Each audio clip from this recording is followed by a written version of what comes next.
দুর্গাপুরে পুলিশের বিরুদ্ধে লুঠের অভিযোগ। রেলের ঠিকাদারের 1 কোটি 1 লক্ষ টাকা লুঠের অভিযোগ। এই ঘটনায় জড়িত সন্দেহে দুর্গাপুরের এক পুলিশ অফিসারকে গ্রেফতার করা হয়েছে।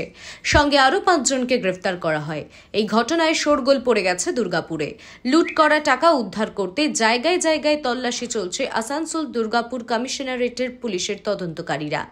শুক্রবার বেলা 1:30 নাগাদ ওই পুলিশ কর্মীকে আটক করা হয়।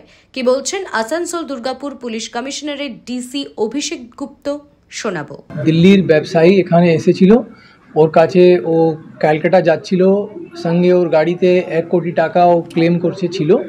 1 কোটি 1 লক্ষ টাকা ছিল। ফেক বা অরিজিনাল পুলিশ পার্সোনাল ছিল বুঝতে পারেনি, এরকম ওকে গাড়ি আটকায়ছিল। তো ওখানে আমরা 6 জন অ্যারেস্ট করেছি। এই 6 জনের মধ্যে ওর পার্টনার वगैरह जो ছিল এখানে, যে ওর লোকাল কন্ট্যাক্ট ছিল, ওই দিল্লির ব্যবসায়ীর লোকাল কন্ট্যাক্ট, তারাও আছে। এবং আমাদের 2 জন পুলিশ পার্সোনাল আছে। একজন তো দুর্গাপুর পিএসএল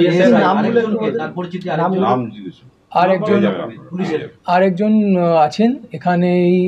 তো সেটা আমরা দেখছি, ওনার পোস্টিং সিআইডিতে ছিল, তো সেটা আমরা দেখছি ভালো করে কি হয়েছে নেই হয়েছে। সাসপেন্ডেড নেই, ওটার মধ্যে একজন আমরা জানতে পেরেছি যে একজন ডিসমিসড পুলিশ পার্সোনালও ছিল, ও অ্যারেস্টেড আছে। এখন অবধি 6 জন আছে, আরও বাকি এখনও রেড চলছে কন্টিনিউয়াসলি। গাড়ি আর টাকা সেই সব আমরা সব রিকভারি করছি। আপনারা দেখছেন ইউএন লাইভ, বাংলা খবরের শেষ কথা।